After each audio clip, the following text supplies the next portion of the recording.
Welcome back to Morgan's video blog, Morgan's online blog in video format. Today I'm here with you to share what's in a name, characters in fiction. Welcome to part 4 of my Worldcon Con Zealand panel write-ups. The panelists were for the panel Writers on Writing, What's in a Name, Characters in Fiction were S.K. Dunstall as moderator, Mandy Haga, Mimi Mondal, and Zaza Kashkadze. When I read the panel description, I knew I had to watch because names are hard. The panel description was Charles Dickens was a master at choosing precisely the right names for his characters. Just hearing the sounds makes them come to life. Samuel Pickwick, Oliver Twist, Nicholas Nickleby, and more. Like Victorian England, speculative fiction seems to be a mecca for interesting characters doing strange and wonderful things. But do the people in our stories measure up to the Victorians' most fascinating characters? From choosing names to sketching patterns of behavior, quirks, and a host of other personality traits. What does it take to create a well-rounded character in today's genre literature? Are names and naming conventions as important as they once were? Well, let's talk about it. So, the importance of names. Names have meanings, intentionally or not. The culture or lack of culture that they derive from, the length, the consonant to vowel ratio, the often gendered endings. All of these things add nuance and depth to a name before you even hit behindthename.com or whatever to get the etymological meanings intrinsic in the words that create the names. Now, while not all writers bake meanings into the names of their characters, they're often selected to convey an aspect of the character's personality, and plus, for those writers who do want to convey meaning, there are a multitude of ways to imbue their characters with such. Now, for some writers, the name inspires the entire story, while other writers struggle until publication time to find the right name for the right character. And of course, there's other writers who pick a name from their heads and just move on with their lives. There is no right way to write. So let's talk about things to consider when selecting a name.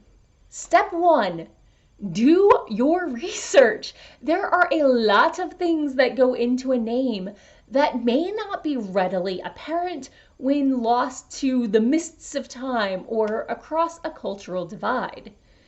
These are things to consider, both about the character you're naming and the name you're considering using. First, their culture of origin. Secondly, the social class associated with the name's use or the character in that period, because names change. The character's age. Think about Doris, Karen, Melissa, Arya. All of these suggest different particular generations in the United States. Think about what part of the world, if your setting is in the real world. And of course, think about the meaning of the name if there is one. You need to think about the rhythm and the mouthful of the name, the full name, and any nicknames. And of course, how similar or dissimilar the spelling of the different characters in your story are. If you have to have them start with the same sound or letters, try having drastically different lengths. As a note about the whole meanings thing, baby name sites are often very inaccurate and just once it's on the internet, just share the meaning that another site had. So do your research. So, creating names. There are many things to be wary of when creating names that don't already exist. Step 1, Google them. Just make sure they're not a name or a word in another language. Secondly, if you're going for like an alien sound by adding X's and Y's and such, remember that's not actually alien in some cultures. Remember that what you find alien might not be universally alien. Next, if you're modifying a name from another culture, run it past a couple people from that culture to make sure it's not an offensive or socially mismatched looking names.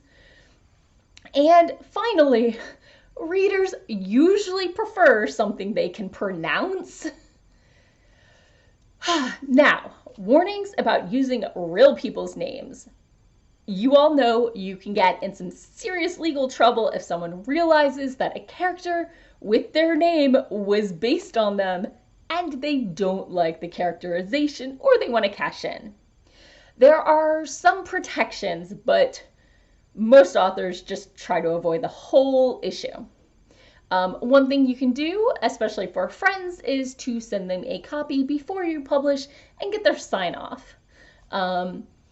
If you have them as a flattering cameo, very few people object to pleasant minor depictions. Another thing you can try is to change a letter or three to give you some level of deniability or some other riff off their name. If you're picking names from a culture not your own, moving on, there are several things you want to do. First, you want to check with someone from that cultural background to make sure you're not inadvertently using the name of a famous criminal, a prophet, or their version of Charlie Brown. Secondly, you probably want to pick something pronounceable in the language you expect it to be published in, unless the name challenges part of the story or you have another compelling reason. I mean, you're the writer, you make the decisions. Now, one place to find names from another culture is from a newspaper for that culture. Tips: don't use headliners and don't actually mix first and last names if you're unfamiliar with the naming conventions. Otherwise, you may get two names from opposing genders, factions, or who knows.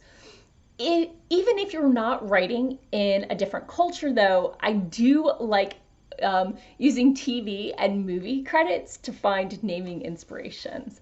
So if you've ever watched the end credits, you can get a lot of names there. It's pretty awesome. So names are hard. They are challenging to find names that have the right meaning and the right intonation and the right message. And when I write fantasy, I like to have names that don't necessarily scream out a certain culture, and that can be a real challenge.